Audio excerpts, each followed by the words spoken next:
नमस्कार. श्री शिवमहापुराण रुद्र संहिता युद्धखंड अध्याय क्रमांक 30. शंखचूडाच्या वधासाठी देवांचे शिवजींना साकडे. श्री गणेशाय नमः. सनत कुमार म्हणाले, व्यासजी, ब्रह्मदेव आणि सर्व देवांना घेऊन श्रीहरी महादिव्य, निराधार आणि अभौतिक अशा शिवलोकी गेले. श्रीहरी आणि ब्रह्माजी आत गेले. शिवलोक रत्नजडित आणि अत्यंत उज्ज्वल होता. येथे पहिल्या द्वारावर राजसिंहासनावर बसलेले द्वारपाल दिसले. श्वेत वस्त्र परिधान केलेले, रत्नमय अलंकार घातलेले, 5 मुखे आणि 3 नेत्र असलेले, मनोहर शरीराचे, गौरवर्ण त्रिशूळादी आयुधे धारण केलेले आणि भस्म रुद्राक्षांनी शोभायमान अशा त्या द्वाररक्षकांना दोघांनीही नमस्कार केला. त्यांची आज्ञा घेऊन ते दुसऱ्या द्वारापाशी आले. ते द्वारही अतिशय सुंदर, उत्तम नक्षी असलेले आणि मजबूत होते. तेथील द्वारपालांकडे आपला कार्यहेतू सांगून त्यांच्या परवानगीने ते तिसऱ्या द्वारापाशी गेले. अशा प्रकारे 15 द्वारे ओलांडून ते महाद्वारापाशी आले. तेथे नंदी बसलेला होता. त्याची अनुज्ञा घेऊन ते दोघे शिवजींच्या मंदिरात प्रवेशले. श्रीहरी आणि ब्रह्माजी शिवजींच्या सभेत गेले. तेथे अनेक प्रकारची वस्त्रे आणि भूषणे धारण केलेले श्रेष्ठ पार्षदगण होते. त्या सर्वांनी महेश्वरांसारखेच रूप धारण केले होते. त्या सभास्थानाचे काय वर्णन करावे. ते 1,000 योजने विस्तीर्ण, चौकोनी आकाराचे, अत्यंत अद्भुत आणि मनोहर होते. ते उत्तमोत्तम मणी आणि हिऱ्यांच्या हारांनी सजवण्यात आले होते. अमूल्य रत्नांनी बनवलेल्या कमळांनी सुशोभित होते. त्याला पद्मराग जडित खिडक्या होत्या. त्यांना मण्यांच्या जाळ्या होत्या. त्यांच्यावर चित्रविचित्र नक्षीकाम करण्यात आले होते. तेथे स्वमंतक मण्यांपासून बनवलेल्या शेकडो शिड्या होत्या. चहूकडे इंद्रनील मण्यांचे खांब होते. त्यावर सोन्याच्या दोऱ्यात ओवलेल्या चंदनाच्या पानांची तोरणे लावण्यात आली होती. तेथे दिव्य प्रकाश पसरला होता. सुगंधी वायू वाहत होता. तेथे पुष्कळ सेवक होते. त्या सभास्थानाच्या मध्यभागी अमूल्य रत्नांपासून घडवलेले अत्यंत मनोहर सिंहासन होते. त्यावर भगवान शंकर आंबेसहित विराजमान झाले होते. नक्षत्रांमध्ये चंद्राने शोभून दिसावे त्याप्रमाणे शिवजी त्या सभेमध्ये शोभून दिसत होते. ते किरीट, कुंडले आणि रत्नमालांनी विभूषित होते. त्यांनी सर्वांगी भस्म धारण केले होते. त्यांच्या हातात एक कमळ होते. ते प्रसन्न मुद्रेने समोर चाललेले नृत्य बघत अंबिकेने दिलेला सुवासिक विडा सेवन करत होते. शिवगण हातात श्वेत चामरे घेऊन त्यांची सेवा करत होते. सिद्धमुनी भक्तीने विनम्र होऊन त्यांची स्तुती करत होते. ते ऐश्वर्य पाहून ब्रह्माजी आणि श्रीहरी थक्क झाले. त्यांचे डोळे दिपले. ते शिवजींसन्मुख गेले.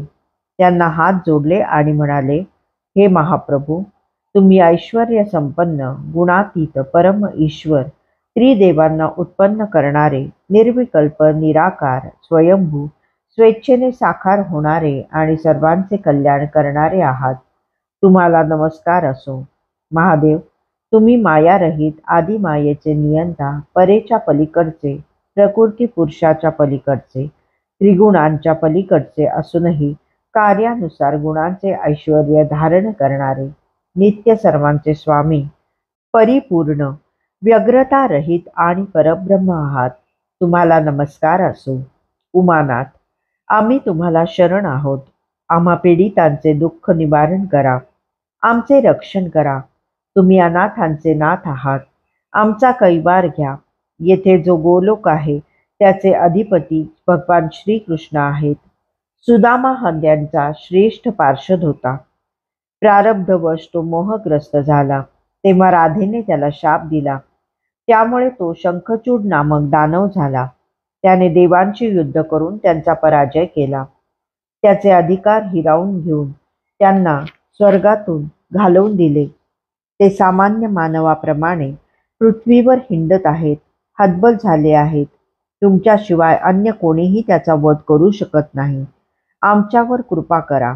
त्याचा संहार करून आम्हाला व लोकांना सुखी करा. तुम्ही अत्यंत पराक्रमी आहात. दीन अनाथांचे सहाय्यक, सर्वांना सुख व आनंद देणारे, आपल्या दासांवर प्रेम करणारे आणि शरणागत वत्सल आहात. आम्ही मोठ्या आशेने तुमच्याकडे आलो आहोत. आमची उपेक्षा करू नका. त्या बलवान दानवाच्या तावडीतून आमची सुटका करा. आम्ही तुम्हाला सर्व काही सांगितले आहे. आता तुमची इच्छा असेल तसे करा. अध्याय 30 समाप्त. अध्याय 31 शिवजींचे देवांना आश्वासन. श्री गणेशाय नमः. सनत कुमार म्हणाले, व्यासजी, ब्रह्मदेव आणि श्रीहरींची दीनवचने ऐकून शिवजी गंभीर वाणीने म्हणाले, हे हरे, हे ब्रह्मन, तुमचे कल्याण असो. शंखचूडाचा वध निश्चित आहे, त्यामुळे तुम्ही भिवू नका. त्या दंभपुत्राचा सर्व वृत्तांत मी जाणतो. आता मी काय सांगतो ते ऐका. माझ्या आज्ञेनेच ऋषिकेश कृष्णरूप होऊन गोलोकात अधिष्ठित झाले, पण नंतर त्यांना मोह झाला. आपण स्वतंत्र आहोत असे समजून ते स्वच्छंदपणे क्रीडा करू लागले. म्हणून मी निजमायेने त्यांची सद्बुद्धी हरण केली. त्यांच्याकडून शाप देवविला. नंतर मी माया काढून घेतली, तेव्हा मोह दूर होऊन ते ज्ञानयुक्त झाले. बुद्धी पूर्वपदावर आल्यानंतर ते माझ्यापाशी आले. दीनमुद्रेने मला नमस्कार केला, माझी स्तुती केली. लज्जेने व्याकुळ होऊन गोलोकात घडलेला वृत्तांत मला कथन केला आणि माझे रक्षण करा अशी प्रार्थना केली. त्यांची शरणता पाहून मी प्रसन्न झालो. त्यांना धीर दिला. म्हणालो, तुम्ही अजिबात घाबरू नका. मी तुमचा रक्षण करता आणि कल्याण करता आहे. जे काही घडले ते सर्व माझ्याच इच्छेने घडले आहे. आता तुम्ही राधेसहित आणि पार्षदांसहित आपल्या स्थानी जा. तुम्ही ज्याला शाप दिला आहे तो भारतामध्ये दानव रूपाने जन्म घेईल. योग्य वेळ येताच मी तुमच्या शापाचा उद्धार करीन. ते ऐकून श्रीकृष्णांना समाधान वाटले. ते राधेसह गोलोकी गेले. आपण स्वतंत्र नाही हे त्यांच्या लक्षात आले होते. सर्व जग भगवान शिवजींच्या अधीन आहे हे जाणून ते मनपूर्वक माझी भक्ती करू लागले. असो, राधेच्या शापाने तोच दानवराज शंखचूड झाला आहे. तो धर्मज्ञ असला तरी देवद्रोही आहे. आपल्या दुष्ट मंत्र्यांचे ऐकून देवांना पीडा देत आहे. पण मी असताना तुम्ही काळजी करू नका, सर्व ठीक होईल. भगवान शंकर विधिहरांशी अशा प्रकारे बोलत होते. तेवढ्यात श्रीकृष्ण राधेसह आणि श्रेष्ठ पार्षदांसह तेथे आले. त्यांनी शिवजींना नमस्कार केला. श्रीहरी आणि ब्रह्माजींची भेट घेऊन ते आसनस्थ झाले व म्हणाले, शिवजी, तुम्ही परब्रह्म परमेश्वर आहात. सत्पुरुषांची श्रेष्ठ गती आहात. समस्त विश्व तुमच्याच अधीन आहे. ते तुमच्याच इच्छेने चालते. तुम्ही सर्वव्यापी सनातन परमज्योती आहात. तुमच्यामुळेच आमच्या अस्तित्वाला काही अर्थ आहे. तुमच्यामुळेच आम्ही सनात आहोत. हे गौरीश, मी तुम्हाला वारंवार नमस्कार करतो. मी तुम्हाला शरण आहे. माझ्यावर प्रसन्न व्हा. मी पूर्वी मोहग्रस्त होऊन स्वतःला स्वतंत्र समजून वागत होतो. त्याचे फळ मला मिळाले आहे. माझा सुदामा नामक पार्षद राधेच्या शापाने दानव कुळात जन्मून देवांना फारच उपद्रव देत आहे. तरी आमचे रक्षण करून आमच्या शापाचाही उद्धार करा. शिवजी म्हणाले, श्रीकृष्ण, तुमचे कल्याण असो. तुम्ही जे काही केले ते सर्व माझ्याच इच्छेने केले आहे, म्हणून भिवू नका.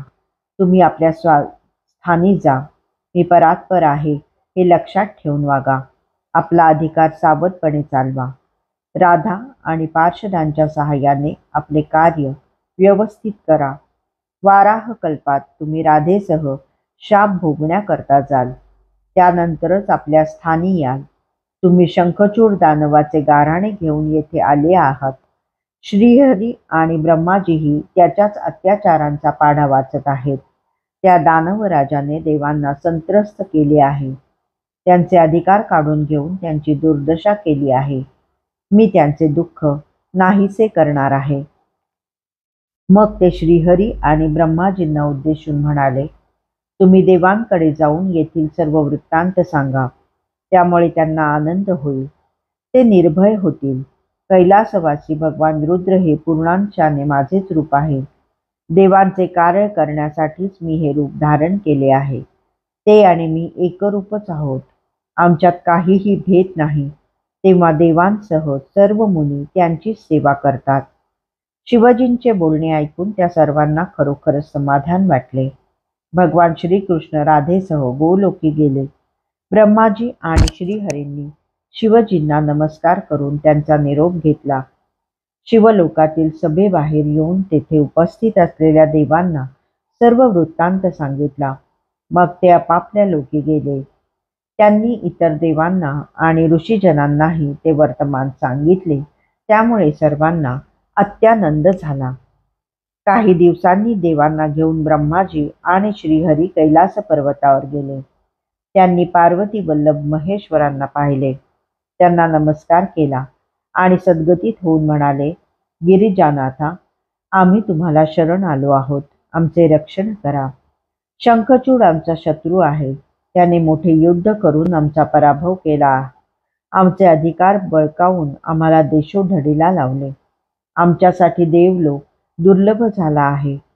कोणीही तेथे जाण्याचे धाडस करत नाही. आमच्यावर कृपा करा. दैत्यराजाचा संहार करून त्याच्या भयापासून व त्रासापासून आम्हाला मुक्त करा. त्यांची विनवणी ऐकून भगवान शंकरांना दया आली. ते किंचित हसून म्हणाले, ब्रह्माजी, श्रीहरी आणि देवांनो, तुम्ही काळजी करू नका. निर्भय होऊन आपापल्या स्थानी जा. मी शंखचूडाचा आणि त्याचा हस्तकांचा लवकरच वध करतो. महेश्वरांचे ते अमृतासारखे बोलणे ऐकून देव प्रसन्न मनाने आपापल्या स्थानी गेले.